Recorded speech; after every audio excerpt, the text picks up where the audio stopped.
What is going on, football fans? Welcome to another edition of the Air It Out podcast presented by Inside the Hashes. My name is Juan Pablo Guarni Camargo, and I am joined in a live stream call filled with football experts. And it's a full house today, ladies and gentlemen. I got Darius Riddick over to my left. I got the Mr. Darren Braxton down diagonally, whatever, directionally down over to my bottom left. Right underneath me is Mr. Avery Collins. What is going on, you guys? What up? What up? Back in the win column. I'm cool with it. You know, guys, it's the Christmas. It's the Christmas season, and I know we all be out here looking for gifts for our loved ones and significant others, appreciating the holidays. And I could not think of a better gift to give my friend Darius than the number one spot in our fantasy football drafting today. So Darius, first off, congrats on the seeding to get the number one spot. You and I both have the bye week, so we're off for this week. But coming into the week after, it's gonna be a fun time. I look forward, Juan, to seeing you in the championship game. Like Avery said, if I don't win, I mean, obviously you have to win. Somebody from the Air It Out podcast has to win. So you know what? I will put my Pats hatred aside for a bit, and I will root for you to win if I don't win. Wow. So you know what? We want to kind of get like some comments from the peanut gallery for this week. So I know, Darren, you and Avery were trying to pull off this trade, but he wouldn't give you the guy he wanted. Do you want to like comment on that real quick? So, from my understanding, I still had a possible chance at some point. So I was like, you know what? I'm going to keep my guys until I can. And then when I figured out, I was like, you know what? That's it. It's screwing me over too much. There's too many bad things going on. Somebody from my squad got to get it. I was ready to do the fire sale for you guys, man. I was ready to unload the house. Everybody. Robinson, Jefferson, Hunter. After the trade deadline, of course. Terrible. Listen, I will say, right before the trade deadline, he did let me get Kareem Hunt off of him, and it still didn't work. Of course, Kareem Hunt has his worst output of the season. Listen, I tried, and I didn't ask for much in return. And the crazy part is that week anyway, it didn't matter. I mean, Tyreek Hill went off. Who you gave me, he was not doing anything either. Frank Gore. Somehow he would start snapping. Yeah, no, Frank Gore went out with the concussion, so like you wouldn't have gotten much out of him anyway for this week. Nevertheless, Air It Out podcast now has two people in the playoffs for the Fantasy Football League, so we'll see if this podcast can pull it off. If not, the Fantasy Aces podcast or the Running Back podcast, if who can pull off the ITH Fantasy Football League Championship. But with that being said, we roll it out of fantasy and into real life, and we're going right into the rundown.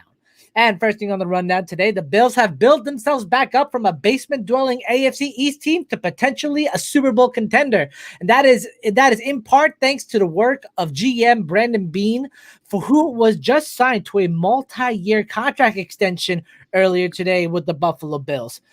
During his 3-year tender with Buffalo since 2017, the Bills have made the postseason twice. They're 34-26 under the tutelage of Beane. And so far, they are in prime contention to win the AFC East this year, you guys. So the Pats dynasty already be over? We've known that for a long time this season, and the Bills and the Dolphins are rising. Jets still the bottom definition of trash that they are in the AFC East. Moving on down to Dallas, where in the 2016 draft class, 3 of the quarterbacks drafted there are starters for their respective team. Jared Goff for the Rams, Carson Wentz for the Eagles, and Dak Prescott for the Dallas Cowboys. Now, the first 2 already got their contract extensions set in over the last couple of years. Carson's benched, though, and Goff is nothing more than a game manager for a team that's solely based on the run and play action. That's a hot take I'm including in the rundown, but nevertheless, if you can make the argument, Dak Prescott has been the best quarterback to come out of that draft class, and he still doesn't have a contract extension. But the Dallas Cowboys EVP Stephen Jones went on the Fan in Dallas earlier today and said that the contract extension has nothing to do with how the other 2 quarterbacks are performing in the league. It is individual merit, and we believe that we can get something done with Dak before he hits the market because the only issue that they had with him was how many years they wanted the contract to be. As of right now, Dak was playing on the $35 million franchise tag in 2020, but he was wiped. But that could prove to be a terrible choice for Dak as he left the season with a compound fracture that ruled him out for the rest of 2020. Moving over to Baltimore after Dez Bryant was tested positive for COVID-19 20 minutes before the game was supposed to start on Tuesday night against his former Dallas Cowboys. He went on Twitter and proclaimed that he was quitting the 2020 season and that he was going to take a little bit of wine and just mull things over. Well, while he's mulling things over, John Harbaugh does not think that Dez Bryant in Baltimore is over. He, on the contrary, he says that while Dez has things to think about and while he cannot speak for what Dez is thinking, he knows that Dez is in the plans for the Ravens and 2020. And so far this year, Dez has only had 4 catches for 28 yards and 3 games for Baltimore. So whether or not he is a major component or not for Baltimore going forward is up in the air. Moving up actually into the nation's capital. We all know Riverboat Ron. We all know the kind of man that he is. He's a risk taker. He's a hard-nosed player, and he knows how to motivate his guys. He's had a history of doing so, from being a player for the '85 Bears to rebuilding the Carolina Panthers to even trying to change the culture in Washington. And then he took on a bout of cancer earlier this summer and beat it in late October. But a report came out earlier today that his diet for when he was fighting cancer was really interesting. I'll read it out for what he said. He said, "For breakfast, I had pancakes, and to help swallow them, I had what amounted to 3 cups of syrup and 2 pancakes. Water tasted terrible. The only things I could truly drink were root beer and Mountain Dew. Those tasted normal and helped me eat from that point on. What's crazy is one of the foods that helped me get through this was Taco Bell tacos for whatever reason." Right now, Rivera has Washington at 5-7, primed to overtake the Giants for first place in a pathetic NFC East. And then finally, just to end is on a bizarre but somewhat wholesome note. A former NFL player and Notre Dame star defensive lineman Louis Nix was shot and robbed on Tuesday night while filling up his tires at a Florida gas station. He then proceeded to record a video of himself in the ambulance on the way to the hospital saying, quote, "If I don't make it, I really love everybody. I can't contact nobody right now, and I'm glad that they are putting it on the line for me. I love you all."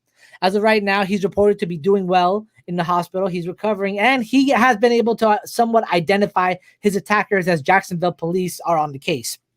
A 3rd-round pick in 2014 by the Houston Texans, Nix played 1 season with the team and then the following season with the New York Giants. He spent time in 2016 and 17 on the practice squads for Washington and Jacksonville before persistent knee issues effectively ended his career. And at Notre Dame, he was known affectionately as Irish Chocolate. And with that being said, that was the rundown. And, I kind of want to give this over to Darren first. Just a quick comment on the last story. And as a Ravens fan, I know you want to put in your thoughts on Dez's situation. But how about that for a former NFL player, man? Like, to go through something so harrowing and to come out still positive on the other side. Yeah, you gotta love the story. But let's be honest, that's a little crazy right there. You get robbed at gunpoint at the air pump. You're not safe anywhere. You can't even feel. Oh my God, that's just ridiculous. But I am happy that he's safe and recovering. But the way he thought about reaching out to everyone was kind of genius. Especially shows you the times that we're in. Because the first thing he thinks to do is to get on live and let everyone know what happened. And that's something that is really incredible right now. But going over now to Dez and the Ravens. Dez, we understand they did you wrong, man. I think almost everybody can agree they kind of did you wrong on this one. If they were going to have you get tested for COVID and dealt you with positive, they should have did that earlier in the morning. Yes, hashtag that 350 because you want to love this hot take, people. But Dez, they should have let you just go ahead and get tested early. We gotta get that hashtag going. That's the only real thing they needed to do. If they would have did this in the morning, the day before, anytime, but directly before your revenge game, we all knew what that game meant to you. Dez Bryant was basically the Cowboys for the time he was there. When you talked about the Cowboys, you talked about the Dez Bryant, you talked about Tony Romo. Those were the guys you knew. So for them to take him away from the game that close to it, I'm sorry, it's just a bit ridiculous to me. But in terms of him retiring, nah. And it happened the same thing to him in 2017 was when he was with the Saints. He ruptured his Achilles, I think it was, right before the game, and he was ruled out for the rest of the season. Truly a harrowing experience for Dez Bryant. Not as harrowing though as the one that Riverboat Ron has had to endure with the cancer treatment that he seek. Darius, like this cancer diet that he endured himself through. First, Mountain Dew, Taco Bell, 2 or 3 cups of Sierra Wet pancakes for breakfast. That's something you would think someone like JJ Watt or like a huge guy would have to consume to keep the calorie count. This is just what tasted good for Rivera. And still, he came out the other side looking amazing. I'd like to know like your thoughts on like how can someone just survive that? I mean, when I was reading the article, it was crazy. He lost me when he said Taco Bell. I'm not a big fan of Taco Bell. I don't know if you guys are. But I mean, we just got to look at Ron Rivera's story. Obviously, cancer came in, new head coach, a new team, and he's overcome all the adversity that he has to do. And I don't know if you guys watch the Mic'd Up series that the NFL is doing. Every coach has been giving Ron Rivera nothing but respect. Players, coaches, executives, just because he's still out there on the sideline coaching a team that arguably can win a division at 5-7 after a huge win against the undefeated Pittsburgh Steelers. But I mean, drinking Mountain Dew, I'm not a soda guy, so I don't drink Mountain Dew. But just his diet alone, I'm thinking maybe apples, some fruit, a little bit of vegetables. But when I was reading pancakes and how much syrup, I was like, hey, man, whatever you got to do to obviously beat this cancer. So I'm happy that he was able to beat it. And I'm happy that he has his team in a position to win that horrible NFC East. And that horrible NFC East, they're really only contenders right now. Start off with the Eagles in September and October. Now it's narrowed down to the Giants and the football team coming in. The one team that's being left out because of how bad it's being handled, I can say that with no hot take even needed there, are the Dallas Cowboys. And Avery, with the way Dak Prescott went down, Darren brought it up earlier. Dez Bryant was the Cowboys. Now Dak Prescott is the Cowboys. And it's really, truly sad that like everyone's been questioning whether or not he should stay with the franchise after what he put on as a performance for 5 weeks straight earlier this year. Could have made him a potential MVP candidate. So what do you think? Like because of how badly Wentz has regressed and how much of a game manager Goff has become, in my opinion, at the very least, do you feel like the Dallas Cowboys are right to not be concerned with signing Dak to a long-term contract? In a sense, before I get there, as you guys were talking about, Dez being the face essentially of the Cowboys for so long. I mean, I partially feel like that's one of the reasons that he hasn't been able to play. But there's a scripture that says that vengeance is mine, saith the Lord. And I feel like he's targeting that game to have vengeance against them instead of looking at it like the revenge has already been gotten. They've been terrible since you left. They have not been good. It's just simple as that. Like, you have proven that you were literally that guy that was the key to that offense. I mean, they tried to replace you with Amari. You see how that's working out. Like, so it's just like, so stop trying to go for revenge and just look at it as another game, and maybe you'll be able to suit up for it. But anyway, as far as Dak, I think they should have that mindset. Like, oh yeah, we're going to get this done, because as they said, it was just a situation of the years, right? I don't think it was the number or anything like that. And I don't think it was a situation where, again, Dak doesn't want to leave. I think Dak is upset, again, that the deal didn't get done, of course. But I think it's just a situation where it's all about the number of years for Dak, really. And I think at this point, for me, and this is my personal opinion, but if I'm the ownership, Dak has done more than enough. Give him whatever years he wants. If he wants 2, if he wants 3, if he wants 4, give him that. You don't need the 5, 6, 7. You don't need that. I mean, just give him what he wants, because he's proven that he wants to be there. What you're trying to do is essentially one of 2 things, in my opinion. Get him on bargain, sign him to a deal that essentially in year 3 or 4, he's outplayed and deserves more. So, you'll have the leverage of saying, oh, well, we got 2 years left on the contract. Or you don't want him to leave after 3 to 4 years. So you want to sign him to a longer term deal because you know how good he is. Either way, like I said, I mean, you've kind of played around a little bit too much, in my opinion, and he's put everything on the line, including his body, as we've seen. So for me, I just feel like bite the bullet, give him the years that he wants. Obviously, the number's not the issue, and move forward with your quarterback. I mean, if Paul George can get the max contract that he got with the Clippers today, why can't Dak Prescott get it with the Dallas Cowboys? Little bit of basketball shots here at the Air It Out podcast. Real quick, I just because you brought in the basketball thing, it just reminded me of something that randomly. But Marshawn Lynch said he will come back to a Super Bowl team. That to me is hilarious. I love Beast Mode. But that is extremely funny because I don't see a Super Bowl team. I can't imagine any Super Bowl team right now needing at least. I mean, the only one that I could say that could potentially, like, if they make it to the Super Bowl, could potentially use him in a way is the Bills in a way. But other than that, it's like the Chiefs are good, the Saints are good, the Packers are good, like the Steelers are good. Like I don't see one of those teams that could use.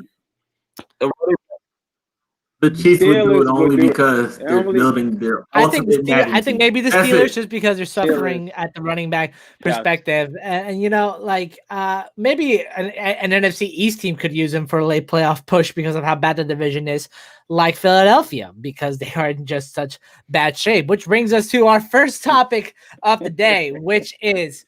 Carson Wentz, he was benched in the game against the Packers. It was a terrible showing. It looked like Doug Peterson gave up on him as soon as he missed 2 open passes in the second half, and then he put in the rookie Jalen Hurts instead. And, a lot of reports came out that Carson's confidence had been shaken with the drafting of Jalen Hurts, and that's why he's been playing so terribly. But you can also fault it to the fact that there's no offensive line. We've been saying this in this podcast for who knows how long. There's no offensive line. The weapons are lower tier, to say the least. And the defense, for as much as they try, they're just not good enough to make up for the offensive mistakes that the Eagles are dealing with. And when you're looking at the numbers that Carson has this year, he's completed only 57% of his passes. He's thrown for 2,640 yards, around like middle tier in terms of passing yardage. He's thrown 16 touchdowns. He has thrown also 15 interceptions, which is league leading. He has a QB rating of 49.2.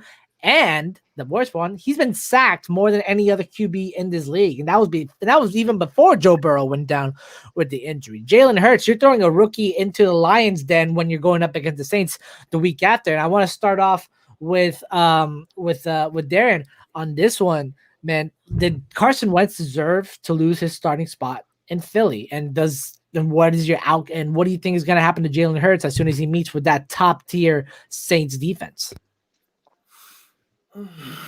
So, for all the reasons that you stated, Carson needed to be benched.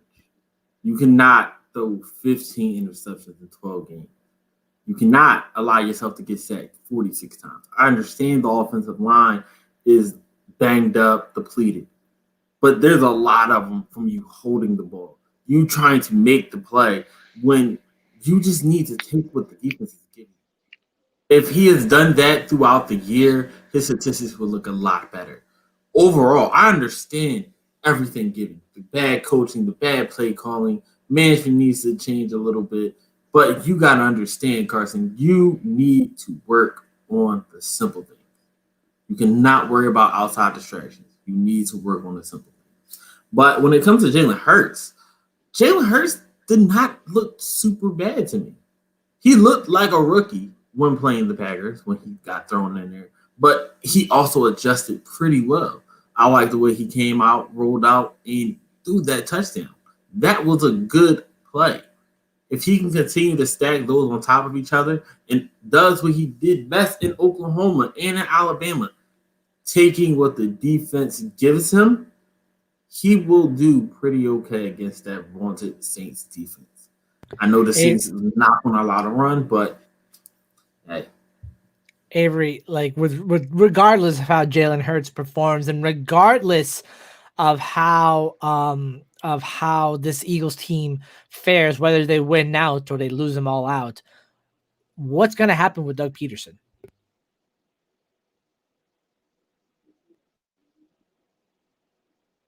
You're muted, boss. Honestly, I don't know. I'm really. This one is one of those things where it's just like I really have no clue what's going to happen with Doug. My head says that he's going to get fired. My heart says that for some reason they're going to find a reason to keep him. I think obviously the benching of Wentz and putting Hurts and naming him the starter was a move to try to save your job. I mean, that's clearly all this move was. It wasn't, oh, okay, I think we got a chance to win with Jalen. That's not why you did it. That's because if you thought you had a chance to win with Jalen, you would have done it sooner. So this was not I think we have a chance to win with Jalen type situation, or let's see what we got in this guy or whatever. This is I'm going to try to it's just a situation where I got to save my job. Don't sleep on Jalen Hurts. Now, he can do good against the Saints. Will they win? Probably not. That doesn't mean that Jalen Hurts won't play well. Now, with that being said, I think it's just a situation where, like I said, he's trying to save his job. I don't like him going in against, like you said, that Saints defense, especially with that banged up line, especially with him being, again, a smaller quarterback than Carson Wentz. Not to say that Jalen Hurts is a slouch at all, because he's not. That dude he's solid. But these are, again, NFL players. So I just think it's a situation where, again, Doug is trying to save his job. And I'm not mad that we're seeing Jalen Hurts, because obviously I think they need to see what they have in the guy. They needing to see if he's the future, if Carson Wentz does in fact not get out of his head. But my whole thing with the whole confidence being shot and everything like that, dude, you're an NFL football player. It's time. Like, that shouldn't be a confidence. That, to me, that should be a red flag to the Eagles. If your confidence is shot that we drafted somebody, as opposed to what Aaron Rodgers is doing when they decided to draft a quarterback, you see the difference. Aaron Rodgers was like, "Word, let me elevate." Carson Wentz said, "Oh snap, I'm a little perturbed and distraught by this." And you've seen the difference being that Carson doesn't have the weapons of protection that Aaron Rodgers has to work with, though. Yes, of course. And he doesn't have the protection, he doesn't have the weapons, but at the same time, to Darren's point, take what the defense gives you. There's been so many. Again, Miles Sanders is the best player y'all have on offense, and there's been plenty of times when he could have checked it down and let Miles Sanders eat, and he has not done so. There's been plenty of times where he's missing the crossing route because he's trying to throw deep, trying to, again, play hero ball. There's been plenty of times where his mechanics have been so bad that he's missing wide open receivers. So I'm not going to put everything on the offensive line and the lack of talent on the outside. Carson has some blame. And part of that is, again, if his mindset is shot because of the fact that y'all drafted somebody, to me, that's a red flag as a competitor. And with that being said, there has to be some form of development to bring Carson Wentz back into what he was during his prime years with the Eagles. And it's weird to call someone who's 28 years old past his prime in a way. So with that, I want to ask Darius real quick, if it doesn't work out in Philly, if Jalen Hurts is the future for the Eagles, what is a potential landing spot, if any, for the former frontrunner MVP from 2017 and Carson Wentz? We talked about this in the chat. Obviously, I think the biggest, to me, I think the Colts. You have to look at what the Colts is built as an organization, right? They have a great offensive line. They have a really great defense. You have a guy like T.Y. Hilton, if you can resign him, Michael Pittman Jr., who I think is a solid receiver, and he can take it. He's definitely going to take a lead. Nigel Haynes, you resign Marlon Mack, so you Jonathan Taylor. So they have or offensive line, offensive defense for Carson to come in. The biggest issue with Carson is like cap, right? Like his contract is huge. He signed that big contract, I believe it was last year. So, but I definitely can see the Colts, potentially Avery says the Patriots. I'm not, after giving it some consideration, I can see Bill making a move just like that because Carson isn't a bad quarterback. I think Carson is just a situation where, you got to look at the coaching, right? You got to look at the offensive line. You got to look at the lack of weapons. Given granted, Cam Newton, same thing, lack of weapons, but he's making the most of his opportunities. So I think if you can plug him in a team where he has that protection to sit back in the pocket and scan the field, you'll see that 2017 MVP Carson that was once when it was one of the best quarterbacks in the league at that time. And when Carson came into this league and he started flinging the way he did, he was a star that was burning brightly within the NFL landscape. Many hailing him to be one of the top 5, top 7 quarterbacks in the NFL. And just like a star shines and brights throughout their career, it also happens during the season, which also brings us to our second topic of the day, which is burn bright, burn out. And it's a segment that all of us kind of came up with that we thought would be kind of fun to do. The guys, the rules here are simple. We talked about this. There are 2 types of ways that something can burn. It can either burn brightly and shine as it goes along, or it can burn out quickly and crash down to earth. And NFL players are no different to this kind of exception. So what I want you guys to do is to go around and I want you to give me 2 players. One who is burning brightly, which means that they are exceeding well. They started off a little shaky, but are now at the top of their class in the league so far this season. And one that's burning out, as in someone who had great potential starting out and then proceeded to burn out like a flare. So first one I want to give it to Darius. I'm gonna be a homer, man. And this guy to me, I think he's gonna take the lead by storm. I'm gonna go with Damian Harris, and I think this is a guy who last year obviously sat out most of the season. Is he burning bright or burning out? Oh, he's burning bright, and I think last year not being able to play at all, obviously a third-round pick out of Alabama. We know what Alabama can do with their running backs, so I was a little skeptical on him not playing when he didn't play last year, what he was going to bring to the table. And honestly, I'm glad he's able to play because I feel like he actually is our running back one. Obviously, we still have James White, who is that third down catching passing back. But I definitely think Damian Harris towards the middle of the season, especially against Darren, but against that game against Baltimore, he was just running the ball between the tackles, running the ball between the guards, and he's showing you that he's a downhill runner. And I think once he's able to really grasp the catching the ball out of the backfield, he has the potential to be a top 5 running back going into next season if he can add that to his game. And a guy that's burned out, and he did it last year a little bit, is Russ. And I think we really saw it against the Giants. Russ really did this again last season. He started off really high. Obviously, we're talking about an MVP candidate. Towards the middle of the season, you saw teams start to realize how to stop Russ. I think the Giants did a really good job, and he really is starting to struggle. I think he's going to pick it back up a little bit, but this is a guy who, in the beginning of the season, 14 touchdowns, I believe 3 interceptions, over 1,000 yards in the first 3 or 4 games. And we're like, oh, this guy's a front runner for MVP. And then obviously in the middle of the end of the season, he comes off. He's kind of like that dip. You got guys like Patrick Mahomes coming back, who only has 2 interceptions with 25 plus touchdowns. So I definitely think Russ is a guy who's burning right now. I mean, burning out. I'm sorry.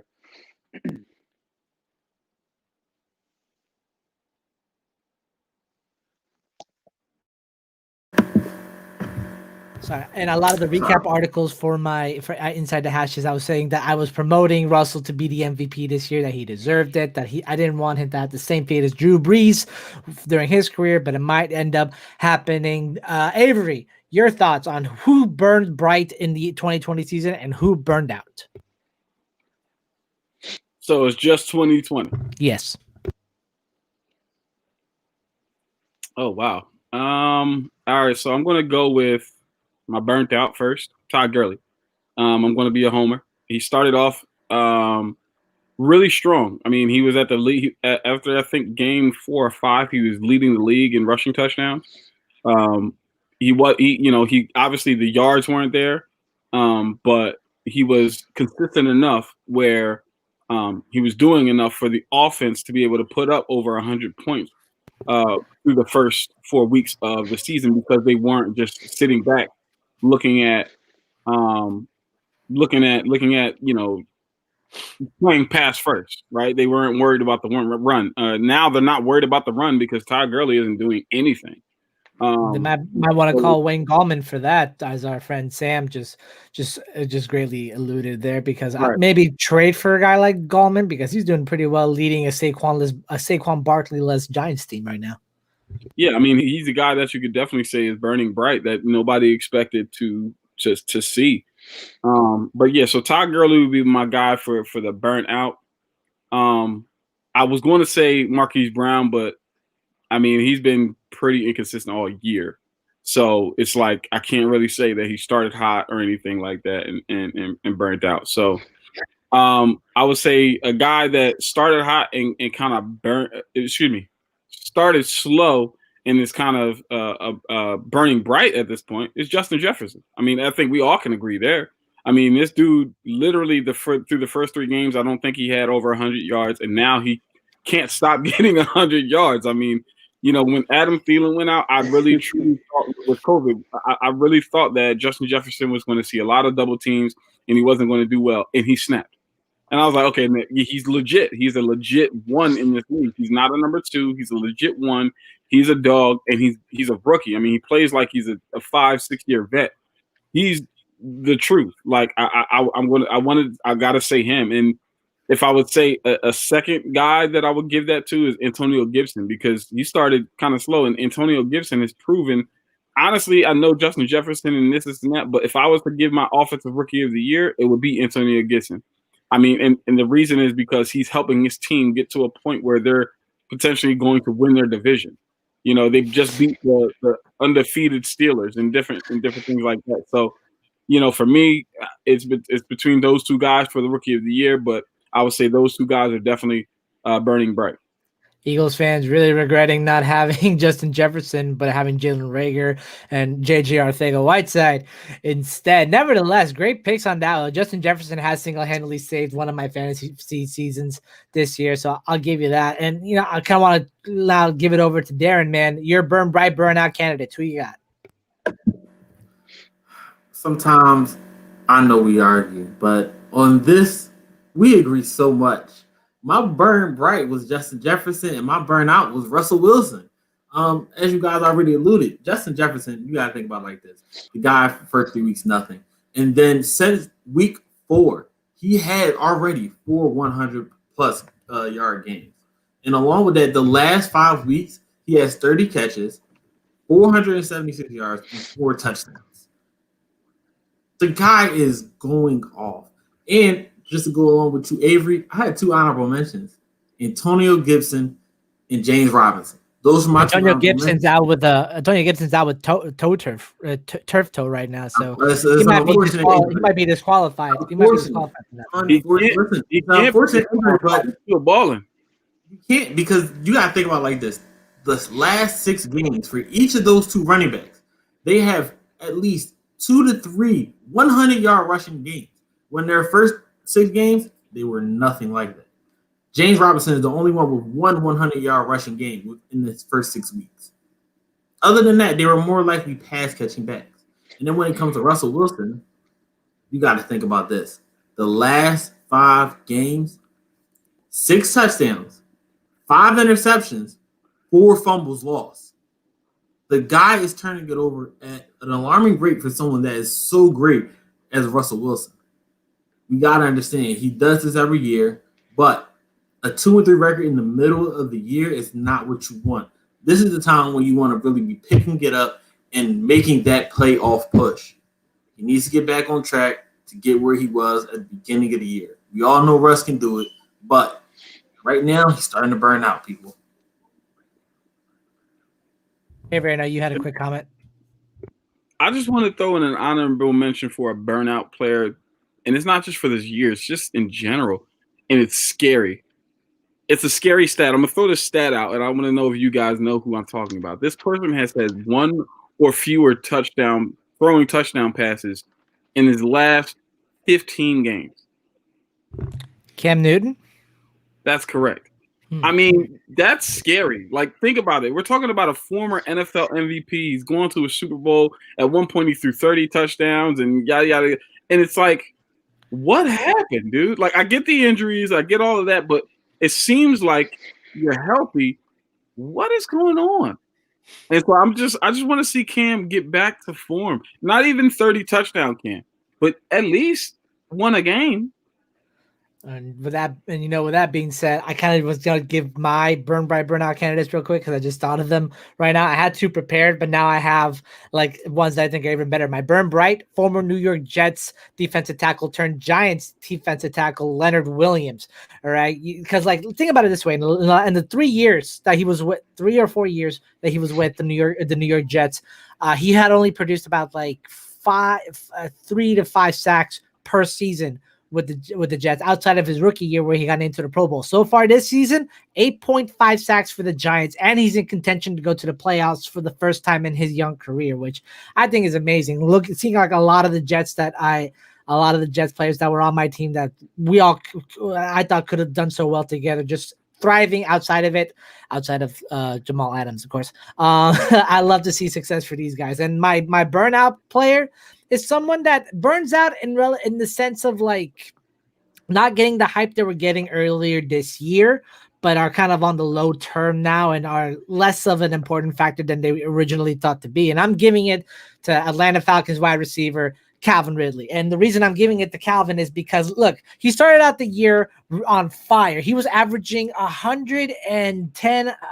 yards per game in the first 5 games of the year. And then over the past 5 weeks, he's only eclipsed the 100-yard mark once, and that was against the Saints in week 13. Since then, against the Raiders, 50 yards. Against the Saints, 90 yards. Against the Carolina Panthers, 42. Against the Detroit Lions, 69. Against the Minnesota Vikings, 61. He was on a great pace, and he was supposed to be the heir apparent to Julio Jones. But now it seems that the Falcons still need Julio, even with the bad hamstring, to go out there and even look competitive.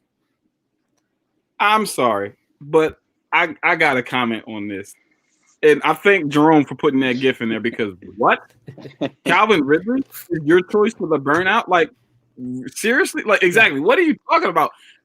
All right, so number one, he's also been injured. Let's not forget that. Let's not, he's been hurt really bad this year. That's number one.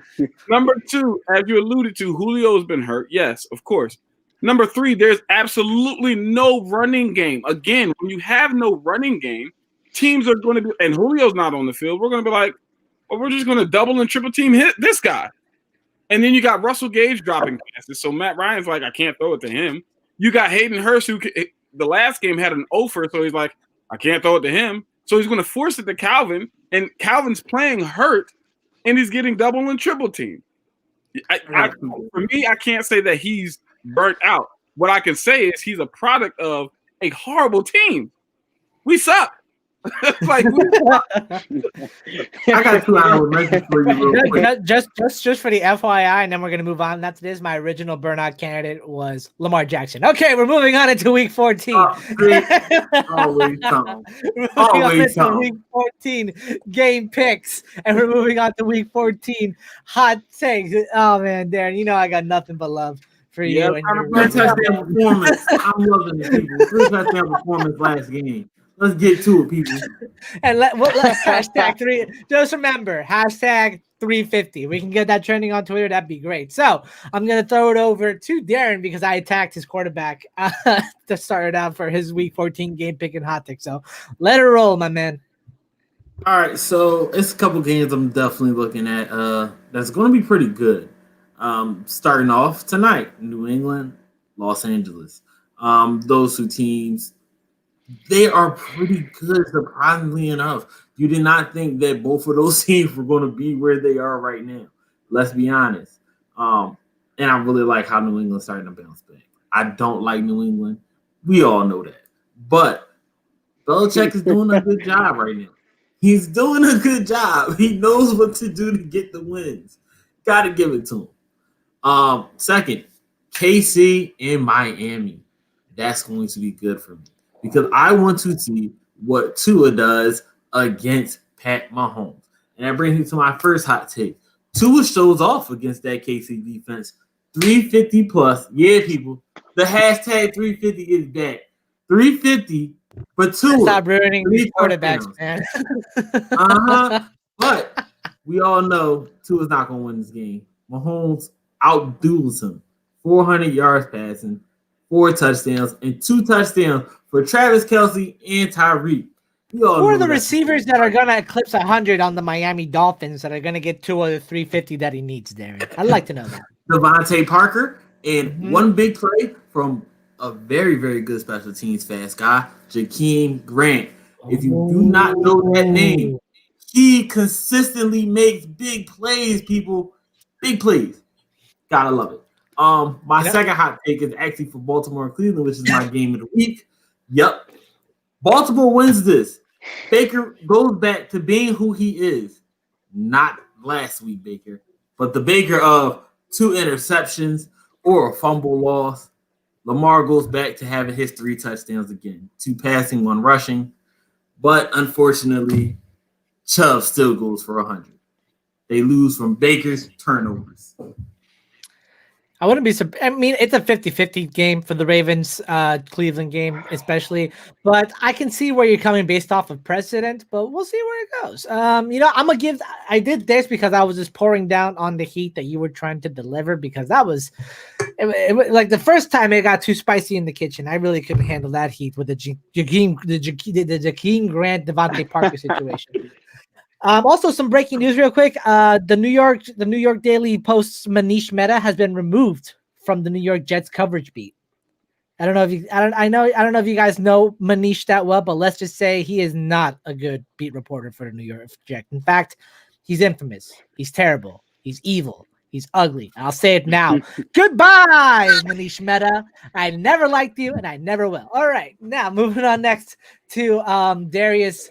On his game pick and hot takes. And again, thank you for firing Manish Mehta. He can go rot in the sewers of New York.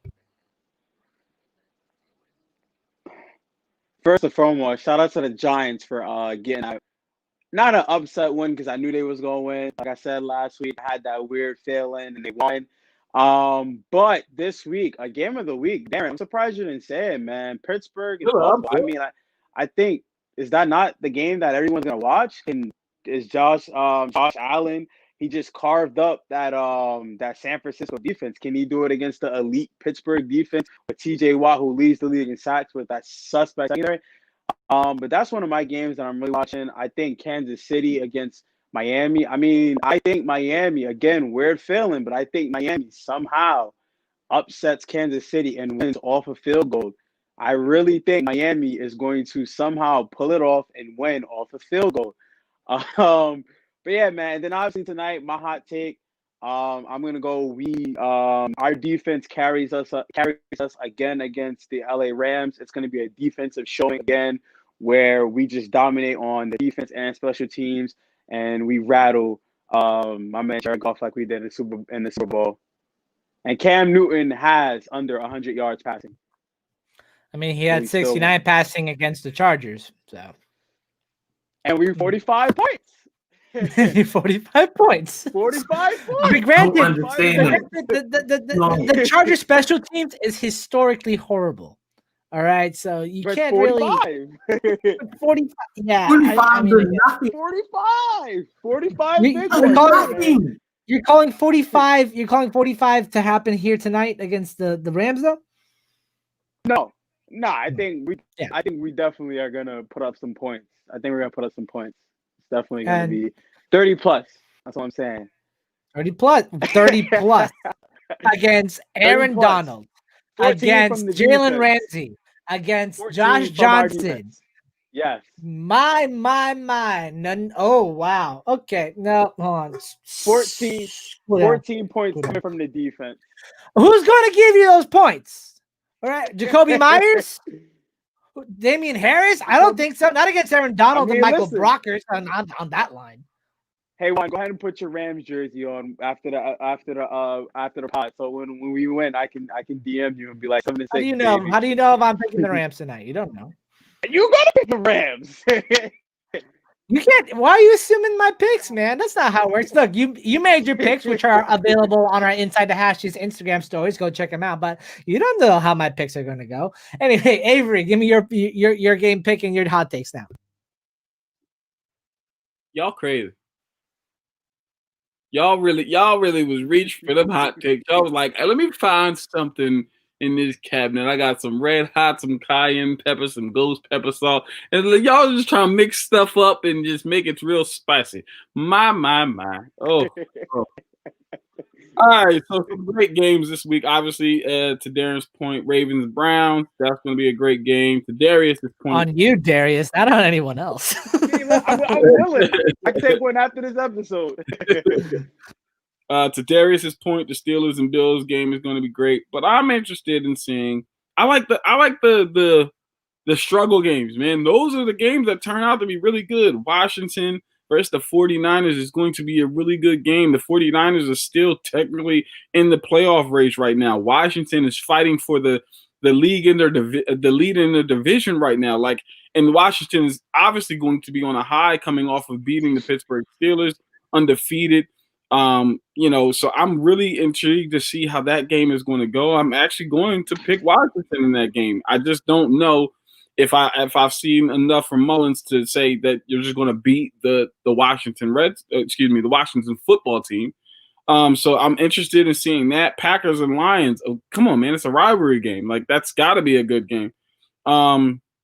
Where's the other one I saw? Oh yeah, Colts and Raiders. That's going to be something that I think that people are going to truly miss out on. But my game of the week that I'm looking forward to is the Vikings and the Buccaneers. That's the game right there, people. I mean, the Bucs, we've got to see if they can get back on track after having a bye week. The Vikings, they look like they're trending up, and they look like they're on the way to making the playoffs potentially as well. So I just I just feel like that's going to be a really, really great game. And I just think that we're going to see a lot of points scored in that game, really.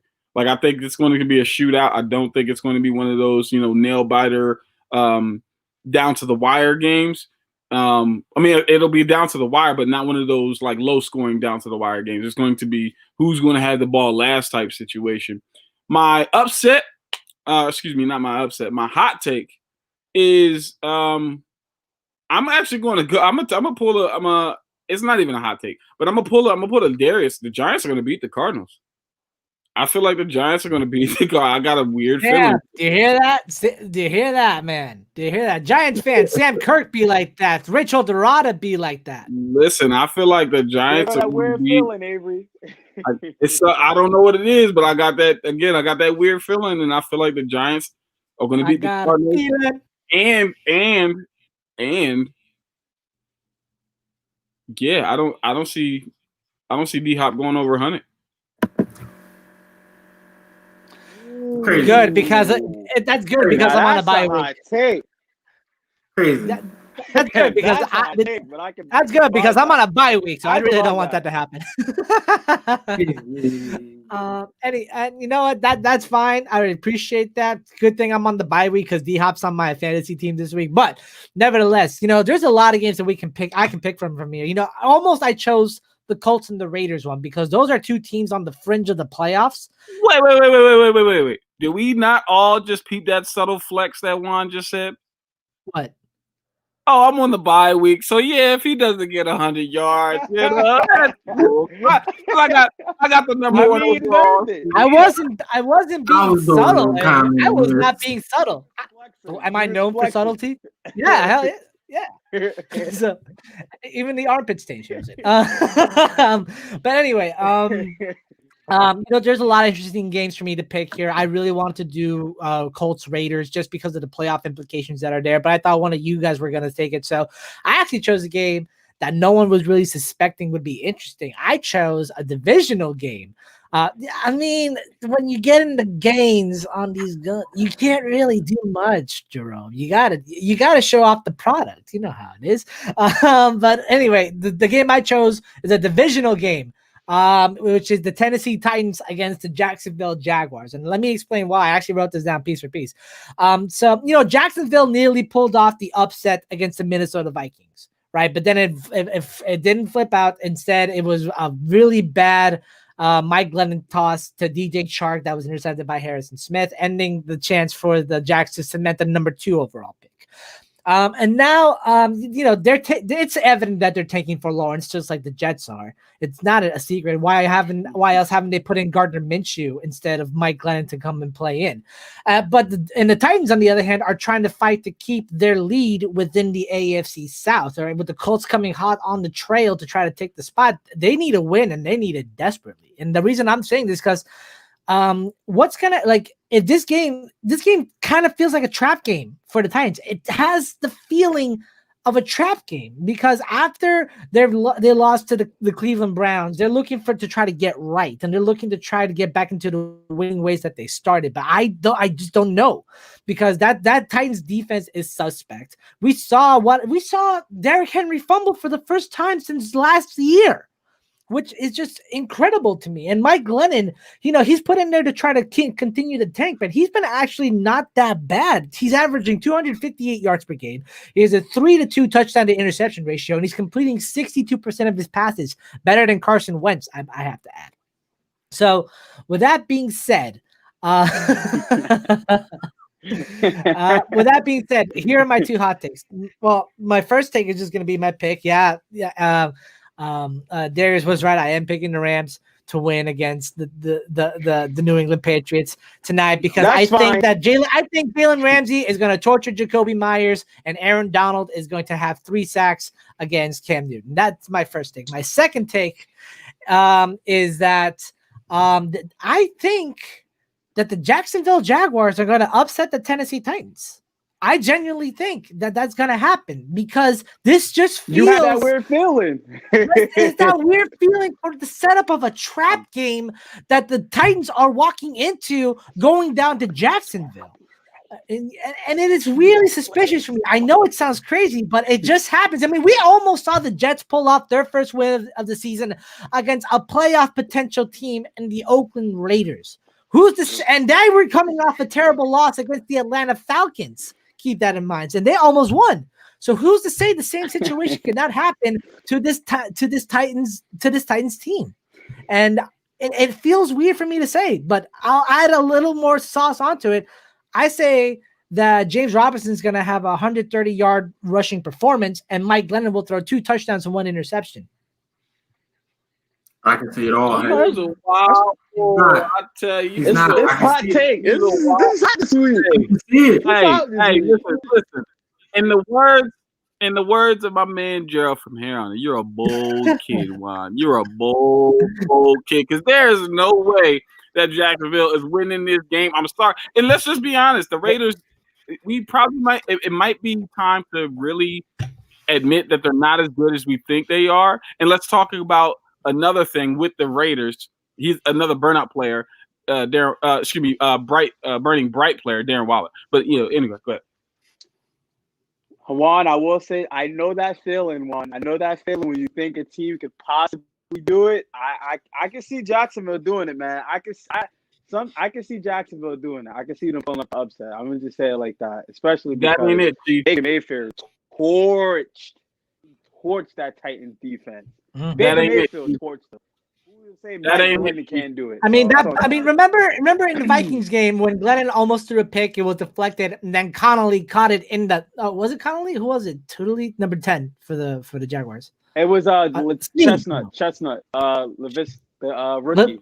Laviska Shenault, yeah, and Shenault just happened to catch it. That's how I feel this game is going to be for the Jaguars against the Titans. This is going to be a dumb luck, weird game, and I am there for it. I am there for it. And Darren, you want to add anything to that?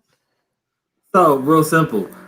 If you look at the way the Browns are built and the way the Jags are built, at least on offense, with James Robinson, they can reproduce some of the same things that the Browns were able to do.